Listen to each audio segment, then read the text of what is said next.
ከምስራቅ አፍሪካ ረጃጅም ተራራዎች እስከ ደቡባዊ የህንድ ውቅያኖስ ጠረፍ የተዘረጋው በሺዎች የሚቆጠር ኪሎ ሜትር ርቀት ዛሬ በረቀቀ ዲፕሎማሲና በጋራ ራዕይ ባንድ ጀንበር አጥሯል። 50 ዓመታትን ሊደፍን አንድ ዓመት ብቻ የቀረው የኢትዮ ሞዛምቢክ ግንኙነት አንዱ ማሳያ ነው። ኢትዮጵያ ትናንት ሞዛምቢክን ጨምሮ የበርካታ አፍሪካውያን የነጻነት ታጋዮችን ስታሰለጥንና የጸረ ቅኝ ግዛት ትግልን ስትመራ ነበረ።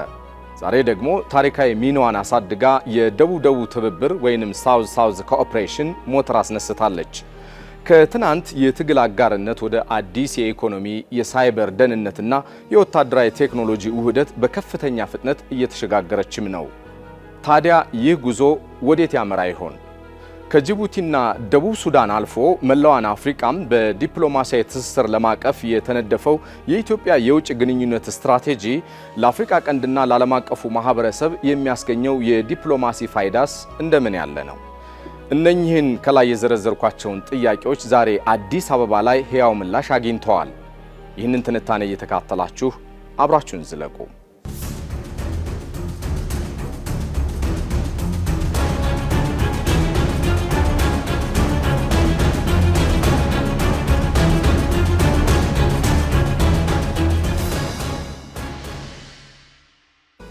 የኢትዮጵያ ርዕሰ መዲና የአፍሪካ የፖለቲካ ማዕከል የሆነችው አዲስ አበባ አንድ ልዩ ታሪካዊ ክስተት እያስተናገደች ነው።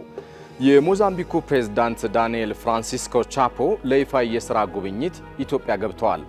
ፕሬዝዳንቱ ቦሌ የዓለም አቀፍ አውሮፕላን ማረፊያ ሲደርሱ ታዲያ ኢትዮጵያን በሚመጥን ልክ ደማቅ አቀባበል ተደርጎላቸዋል። ከጠቅላይ ሚኒስትር አብይ አህመድ ጋርም የአንድ ለአንድ ጥልቅ ውይይት አካሂደዋል።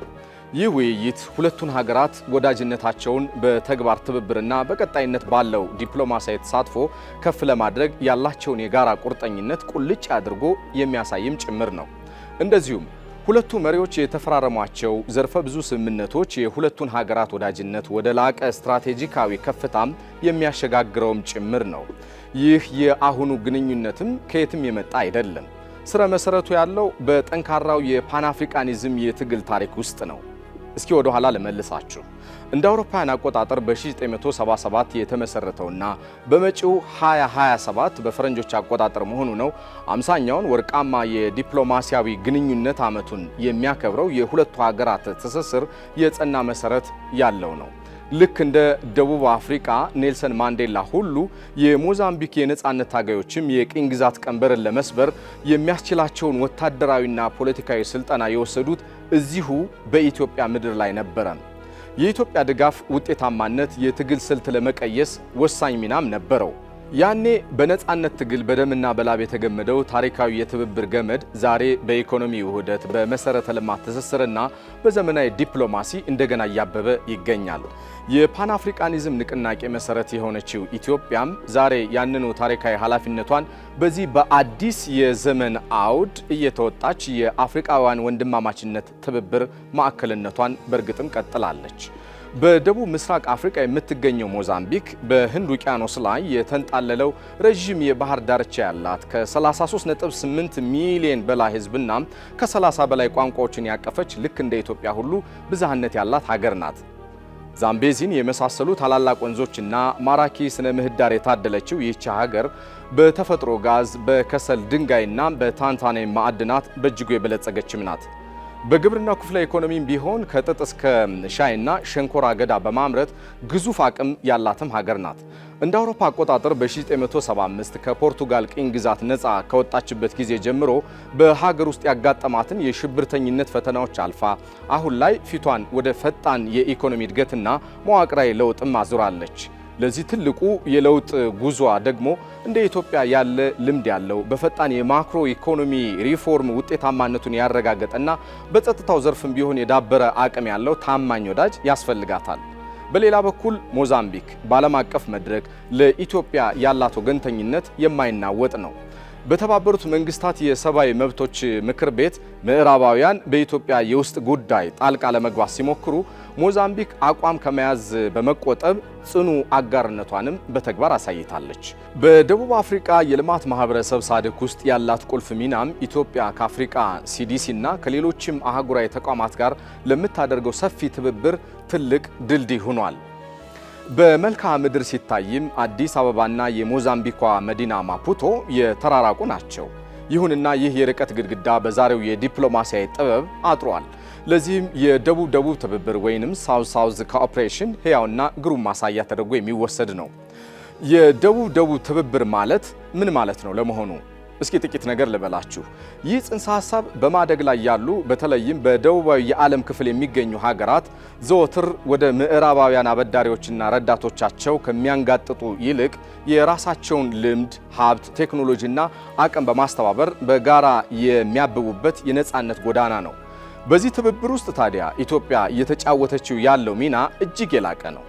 ኢትዮጵያ ዛሬ ልምዷን የምታካፍል የልማት ሞዴል መሆን የቻለች ግዙፍ የመሰረተ ልማት ግንባታዎችና የግብርና ትራንስፎርሜሽንና እንደዚሁም የአቪዬሽን ስኬቷን ለሌሎች የአፍሪካውያን ወንድሞቿ የምታጋባ ትልቅ ሀገር ለመሆን በቅታለች። በዚህ የፕሬዝዳንት ቻፖ ጉብኝት የተደረሰበት ስምምነቶች ታዲያ የዚህ ትብብር ተጨባጭ ፍሬዎችም ናቸው። የዛሬ 8 ዓመታት የተደረሰውና ጤናን፣ ግብርናንና ኢንዱስትሪን የሚያጠቃልለው የመግባቢያ ስምምነት መሰረት በማድረግ ባለፈው ዓመት የተጀመረው የሁለቱ ሀገራት የደህንነትና ወታደራዊ ትብብር ዛሬ አዲስ ምዕራፍን ከፍቷል። ቀጠናዊ ሽብርተኝነትን በጋራ በመዋጋት አንስቶ ሞዛምቢክ የኢትዮጵያን የረጅም ዓመታትና የተፈተነ የአቪዬሽን ስልጠና ጥበብ፣ የውሃ ሀብት አስተዳደር፣ የጨርቃጨርቅና የቆዳ ኢንዱስትሪ እንደዚሁም የሳይበር ደህንነትና የአውሮፕላን ጥገና ልምድ ለመቅሰም ትፈልጋለች። በንግዱም ዘርፍ ቢሆን ምንም እንኳ የንግድ መጠኑ ገና እያደገ ያለ ቢሆንም ከፕላስቲክ ውጤቶችና ቡና ኤክስፖርት አልፎ ወደ ኢንዱስትሪው ማሽነሪዎች ልውውጥ ለማሳደግ ጠንካራ መሰረትን ጥሏል ስምምነቱም። በምላሹም ሞዛምቢክ በማዕድን ዘርፍ ያላትን ሰፊ ልምድ ለኢትዮጵያ ለማካፈል እያሳየች ያለው ዝግጁነት ትብብሩን ሚዛናዊ ያደርገዋል። የዚህ ዲፕሎማሲያዊ ስኬት ፋይዳ ታዲያ ከሁለቱ ሀገራት ድንበር እጅግ የሰፋ ነው። የመጀመሪያው የኢትዮጵያን የዲፕሎማሲ አድማስ ከመላው አፍሪካ ጋር ያለውን ትስስር ያጠናክራል። ኢትዮጵያ በምስራቅ አፍሪካ ቀንድ በሶማሊያ፣ በደቡብ ሱዳንና ጅቡቲ ላይ ካላት ቁልፍ ሚና በተጨማሪ ተጽዕኖዋንና ወዳጅነቷን እስከ አህጉሪቱ ደቡባዊ ጫፍ ድረስ መዘርጋት መቻሏን ያረጋግጣል። ሁለተኛው ይህ አይነቱ ስኬታማ የሁለትዮሽ ግንኙነት ሌሎች የአፍሪካና የዓለም ሀገራት ፊታቸውን ወደ ኢትዮጵያ እንዲያማትሩ የሚያደርግ ኃይል ሆኖ ያገለግላል። አንድ ሀገር ሉዓላዊነቷን ጠብቃ የራሷን የኢኮኖሚ ሪፎርም አድርጋ በራሷ አቅም ደግሞ ግዙፍ ፕሮጀክቶችን ማጠናቀቅ ስትችል ሌሎች እኛም ከዚህች ሀገር መማር አለብን ብለው መምጣታቸው አይቀርም። የሞዛምቢክ ፕሬዝዳንትና ከፍተኛ የካቢኔ አባላቶቻቸው አዲስ አበባ መምጣት ኢትዮጵያ የዘመናዊቷ አፍሪካ የእውቀት የቴክኖሎጂና የፖሊሲ ማዕከል እየሆነች መምጣቷን ቁልጭ አድርጎ የሚያሳይ ደማቅ ማረጋገጫም ጭምር ነው። የፕሬዝዳንት ዳንኤል ቻፖ ታሪካዊ ጉብኝትና የትብብር ስምምነቶች አፍሪካውያን የራሳቸውን ዕጣ ፈንታ በራሳቸው እጅ እየወሰኑ ስለመሆናቸው ለዓለም የሚያበስር የድል ደወል ጭምር ተደርጎም የሚወሰድ ነው። ከታሪካዊ የነጻነት ትግል አጋርነት ወደ ስትራቴጂካዊ የኢኮኖሚ የቴክኖሎጂና የደህንነት ውህደት የተደረገው ይህ አስደናቂ የሽግግር ሂደት የኢትዮጵያን ዲፕሎማሲ ዛሬም እንደ ትናንቱ አፍሪካን በማስተሳሰር ረገድ የማይተካ አንቀሳቃሽ ሞተር መሆኑን ያረጋግጣል። በደቡብ ደቡብ ትብብር መንፈስ የፓን አፍሪካኒዝም ርዕይ በአዲስ መልክ በኢኮኖሚ እድገት፣ በጠንካራ የሳይበር የአቪዬሽን ትብብር እንደዚሁም በማይበጠሰው የወንድማማችነት ፍቅር ዳግም እያበበም ነው።